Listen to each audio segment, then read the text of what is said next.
the degree to which the UN ignores, turns a blind eye to human rights abuses happening in China, where 1.5 billion people are denied any form of human rights, or in Sudan, where thousands have been killed in recent weeks, and there hasn't been a single meeting of the UN General Assembly or a resolution on this, inverse proportion to the attention spent on Israel. Israel is the scapegoat for everything they're not doing on catastrophes around the world. They spend time singling out the world's only Jewish state. In the past 10 years, there have been 10 resolutions on Iran, 10 on North Korea, and 174 on Israel. And as I said, most of the world is zero. That obsession, which is pathological and in truth harms not only Israel's ability to defend itself and so forth, but it harms the ability of the UN to be taken seriously.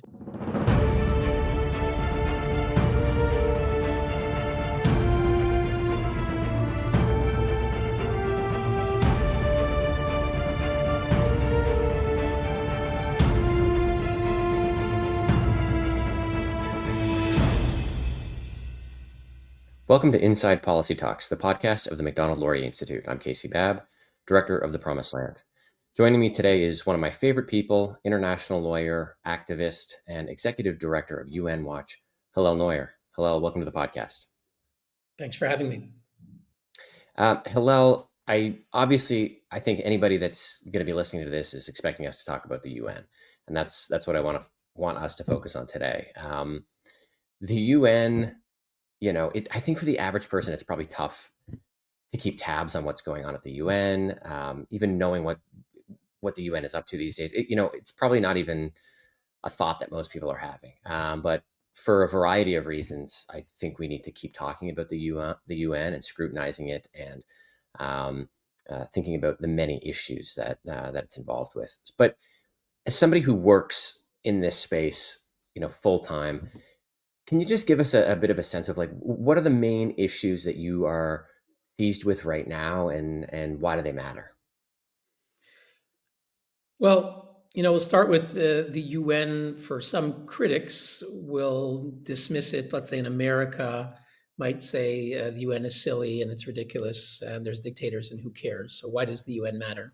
I think people in Canada certainly understand how influential the UN is, whether we like it or not. It used to be. I've been away for a few years, but it used to be the $10 bill. The back of the $10 bill was a Canadian peacekeeper of a Canadian $10 bill looking in binoculars. I don't know exactly what she was looking at, what she meant to be doing, but the UN, obviously, in Canada is considered a very important institution. And indeed, according to the recent Pew Global Survey, the UN continues to rank very high in Western nations in terms of public opinion, credibility, authority that's attributed to the UN. So like it or not, what is said at the UN influences the hearts and minds of hundreds of millions of people. Every UN decision is translated into multiple languages and so forth. So the UN matters. And what's happening at the UN? Well, I'm speaking to you from Geneva, where across the street is the UN Human Rights Council. The leading members include China, Cuba, Qatar. More than half are dictatorships. They just elected Iraq, Egypt, and Pakistan, and the Socialist Republic of Vietnam. So there's also democracies there, but sadly, they're in the minority. And so the result is that you have a body that meets, that claims to speak in the name of global human rights, global morality, global justice. Most mainstream institutions treat it as such. They quote the UN Human Rights Council. You might think for many around the world, they hear the words the UN Human Rights Council. They imagine men in white beards, long white beards, dressed in white robes, strolling along Mount Olympus, making their decisions based on facts, logic, and morality, when in truth, nothing could be further from the truth. When in reality, it's not Aristotle, Socrates, or Plato sitting there making these decisions, but as I mentioned, it could be Gaddafi, Castro, and the House of Saud. So, and in terms of things that we're watching now, I'll mention just a few. We're trying to push back on China. It was just elected as one of their ambassadors was elected to the advisory committee of the Human Rights Council, which is supposed to shape global policy. An Iranian representative from the Islamic Republic of Iran was elected to this advisory committee. So we're the first to expose those kinds of things, call it out. And then you have an obsession with Israel. I'd say there's an inverse proportion.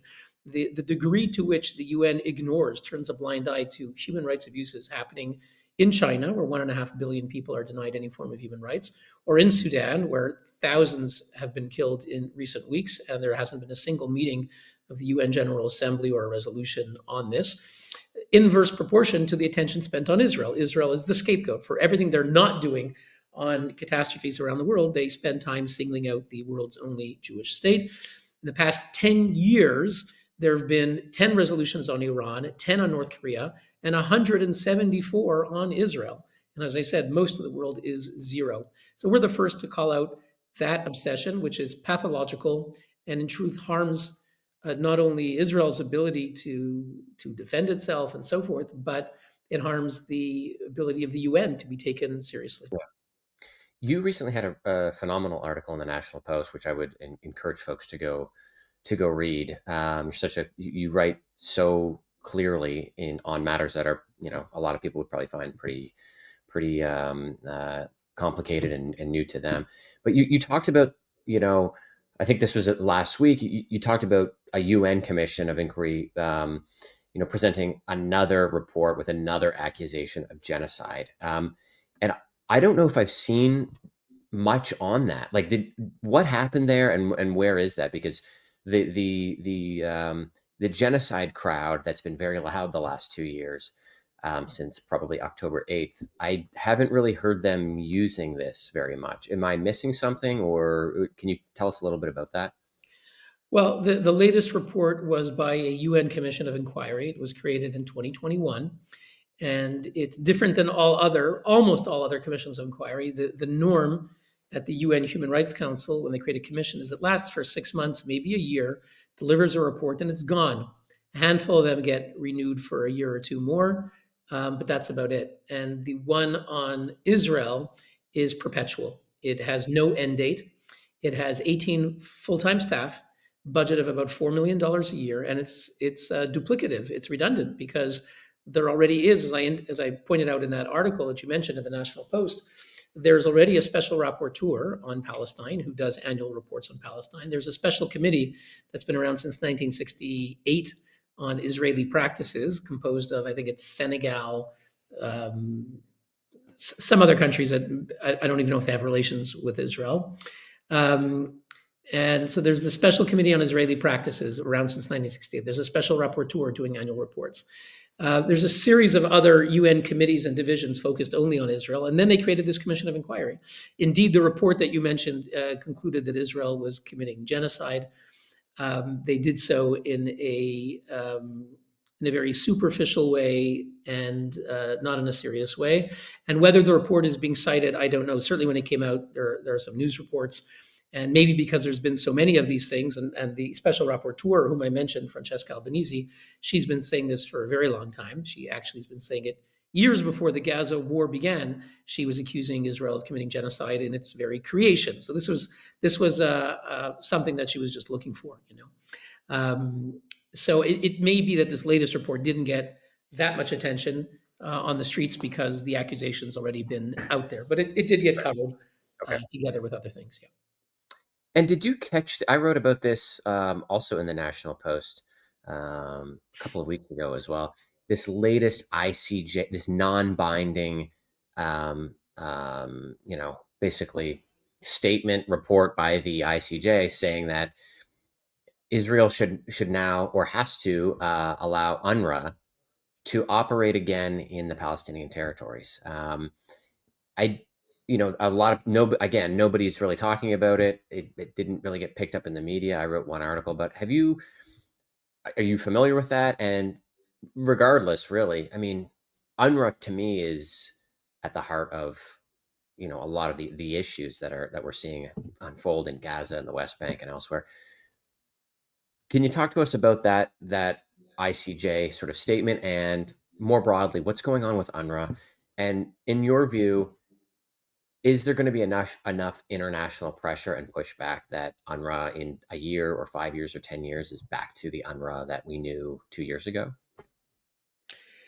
Yeah, good questions. Well, look, the ICJ advisory opinion that came out a couple of weeks ago, this was commissioned by the UN General Assembly. It was basically a UN body commissioned a UN court to deliver an opinion on a UN agency. And surprise, the UN court, which typically includes a Chinese and a Russian representative, determined that indeed everything is great at UNRWA.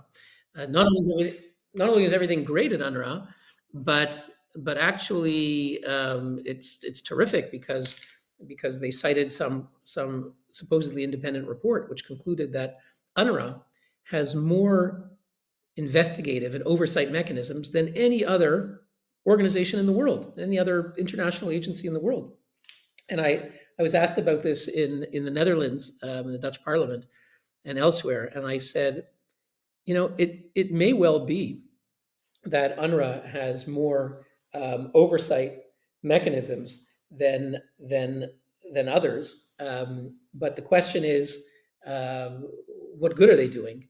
And I said Joseph Stalin, his constitution in the 1930s had all kinds of provisions that were democratic and that were considered liberal. And so, if you were to say that Stalin's constitution was liberal and democratic, there might have been some merit to it, but it was meaningless given that he was killing millions of people, he was purging tens of thousands, and was doing these Stalinist show trials. So so the whole thing was absurd. And the reality is, whatever mechanisms they have, they're not using them. And I'll just share a little bit about our findings. We recently released a 200-page report about UNRWA, and it's called Schools in the Grip of Terror. It can be found on our website, unwatch.org. And it documents about 100 pages on Gaza and 100 pages on Lebanon, how the heads of the UNRWA staff unions, meaning those overseeing 13,000 staff in Gaza, someone who was also the head of the teachers union, 8,000 teachers, was For named. 13,000 staff in Gaza. Yes. That sounds like correct me if I'm wrong, that sounds like a wildly large number of people for a population of 2 million. But maybe Yes. It's not proportionate. Across the street from me also is the UN Refugee Agency, which currently has 19,000 for the whole world, and they're going down to 16,000. So think about that. The UN agency that's supposed to deal with refugees all around the world in Sudan and Syria and Ukraine has slightly above the amount that's just for 2 million people in Gaza who are not refugees, who live in the state of Palestine according to the UN, or not even refugees by any normal measure of a normal definition of that term. But in any case, so the head of the UNRWA staff union his name was Suhail al-Hindi. He's also an elected member of the Hamas Politburo. When the Iranian foreign minister was in Qatar meeting recently with a Hamas delegation in September, one of the people sitting across from him was this Hamas leader, Suhail al-Hindi. He was a teacher, a school principal, head of the teachers union, head of the 13,000 entire staff union. And nobody cared at UNRWA. They didn't care. They were knowingly employing as their teachers and school principals Hamas terror chiefs. And we were paying for it. Canada is paying, I don't know if it's $25, $30 million a year to UNRWA. And we've given these reports to the Canadian government in detail, and they don't care.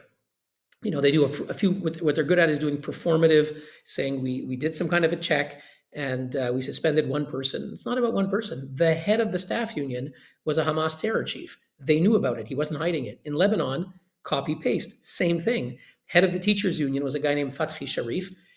Israel killed him a year ago. And the day he was killed in Lebanon, Hamas said, Israel killed our leader. So the Hamas leader in Lebanon, Fathi Sharif, was the head of the UNRWA teachers union, also teacher, principal of a major school. And when UNRWA and the UN were confronted, they said, we didn't know. How could we know? And the thing is, our report has 50 pages of him every single day on Facebook saying, I love Hamas, praising Hamas terrorism, taking pictures with terrorists, pictures of him on stage with kids wearing Hamas headbands, 5-year-old kids learning how to do martial arts in the name of Hamas. So everyone knew. That's the reality of UNRWA. They don't care. And indeed, those who scratch a bit at what UNRWA is about, the whole point of UNRWA is to teach Palestinians that they have a right to dismantle Israel. And so it is really the core of the conflict. If we talk about Trump's 20-point peace plan, de-radicalization, We're not going to get anywhere so long as UNRWA is still in place. Hillel, how many people associated or working directly with UNRWA participated in October 7th? We don't have final numbers. We know that Israel had given about 20 names with details to the UN. They initially they said this is very serious, but then they quickly backtracked. They gave it to an internal probe, which used weasel language. All they were asked to do, imagine if you're a school, okay, you're a school or you're a humanitarian agency, and you have strong evidence that your employees were involved in a massacre. They found excuses to say that they didn't have certain corroboration. They had lots of evidence given to them by Israeli intelligence, phone recordings, transcripts, SMS messages, and according to a recent report in the Free Beacon, they ignored these. And they said there may have been something. That's the most that they would have said. There may have been something. So we know about 20 people, probably a lot more. Again, as our latest report, Schools in the Grip of Terror, documents dozens of UNRWA staffers who were connected to Hamas in one way or another. Don't know if they were involved on the massacre directly, but definitely involved with Hamas. So out of the 13,000 working for UNRWA, you can assume, Israel already put out numbers that maybe 10% are actually Hamas members. And we just published something new as well called the UNRWA Terror Network. You can find it on our website, unwatch.org. And you could see hundreds of UNRWA staffers and how they connect to Hamas and how they connect to the heads of UNRWA who claim not to know anything. So this is documented in detail now on our website. So Canada is sending tens of millions of dollars to UNRWA. I think over the last several decades, you would know better than I would, but it's probably been hundreds of millions of dollars cumulatively. Are people thinking about what an alternative to UNRWA could look like? Like, is there anything out there that's been proposed or that's maybe in the works right now? Because I think a lot of people are pretty concerned that UNRWA, like we talked about earlier, just a few moments ago, is going to be, back in and operating just like they used to be, in the not too distant future. Is there something else that's sort of being cooked up for consideration? I'm not aware of what specific. The Israelis and the Americans are just now trying to work out what's going to be in Gaza. And of course, it's important to clarify that UNRWA as an agency, operates in a much broader area than Gaza. Gaza is part of it. They're also operating in the West Bank, Judea and Samaria. They're operating in Jordan. About 2 million Jordanians who are falsely called refugees, even though they hold Jordanian citizenship, they're covered by UNRWA. They're called UNRWA refugees. It's 2 million in Jordan, and you have a few 100,000 in Lebanon. There's about 400,000 on their rolls, even though maybe only half of that actually still live in Lebanon.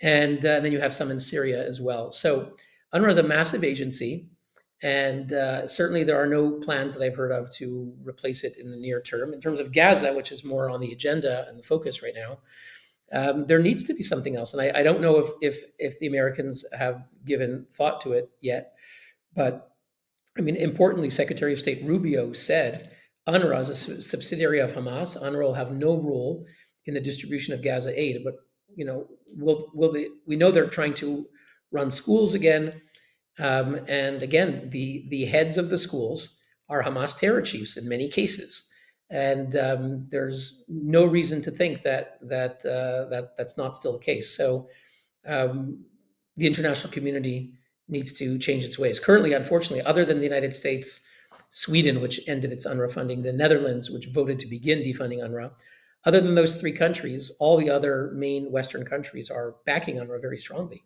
Canada, Australia, the EU countries, the UK. So that's got to change. That's got to change. If anyone wants to see peace in the region, if you have the educator being an agency that knowingly employs terror chiefs, that is knowingly promoting an agenda that is pathological, we'll never have peace so long as UNRWA is in charge of the schools.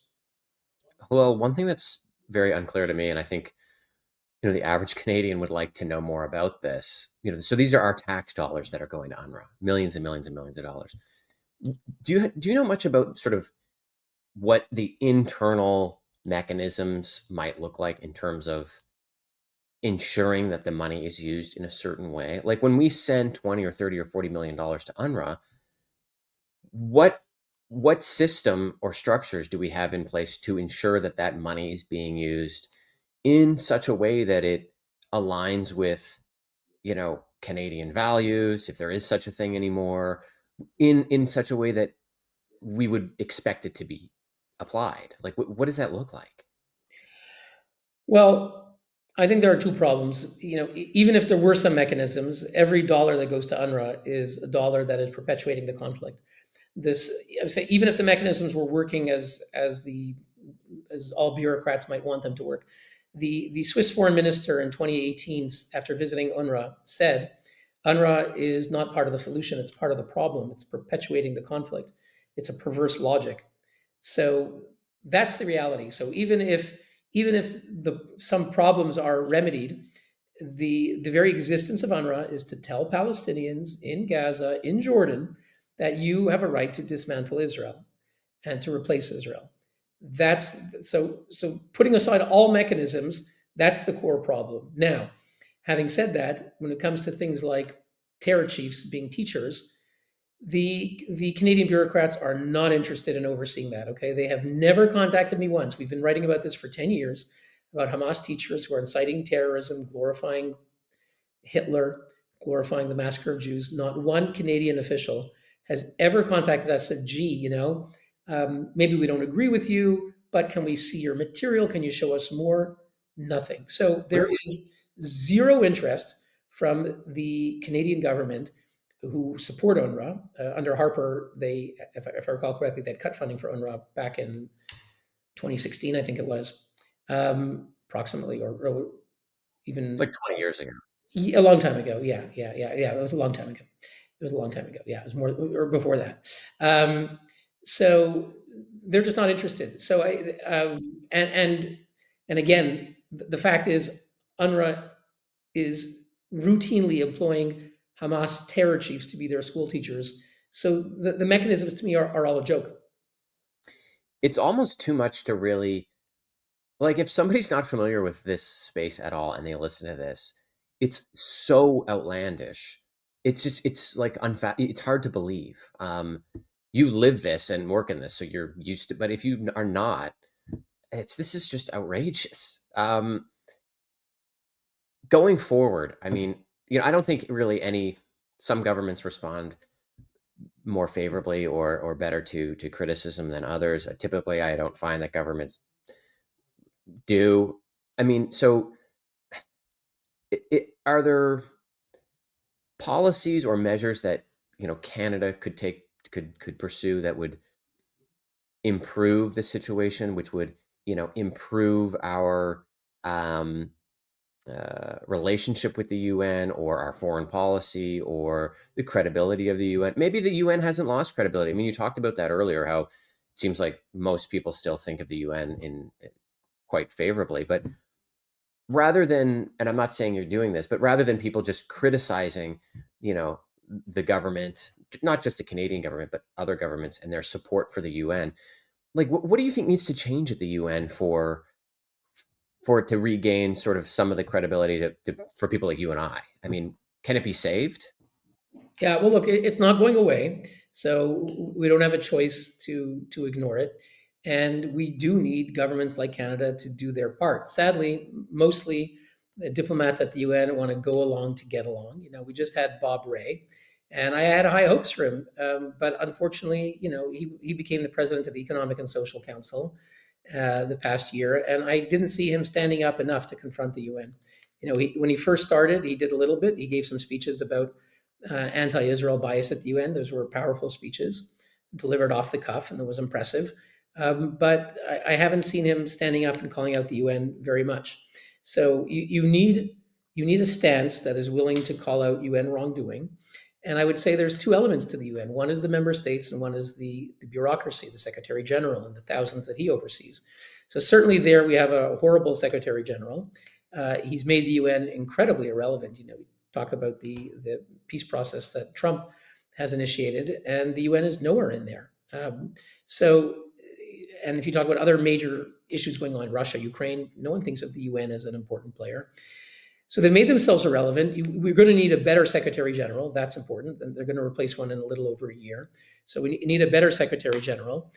That's number one. And then the member states, Canada, even if it's doing its best, might be in the minority, but you do need to stand up and speak out. So if it's pushing back against China, if it's pushing back against apologists for terrorism who get appointed as UN rapporteurs, there's a UN rapporteur whose job it is to describe all Western sanctions as a violation of international law. And basically, she does defense for sanctioned dictatorships like Russia, Iran, Venezuela, Zimbabwe, Qatar, Syria, went to those countries and said that they're victims. So this is a UN expert. Canada needs to speak out on those issues, as do other countries. So even if they're in the minority, it's very important that those who have some moral gravitas, as Western democracies do, need to speak out. That's the minimum, whether it's on issues affecting member states or to make sure that we have a better secretary general and better officials. What about other countries that are experiencing, immense suffering and carnage right now? I'm thinking of Sudan. I'm thinking of Nigeria.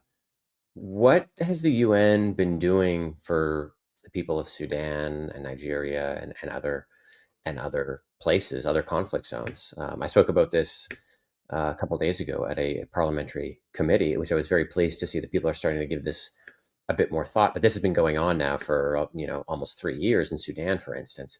Can you tell us a little bit about that? Well, Nigeria, I haven't seen any action whatsoever, so that's just ignored. And it's Christians are being targeted.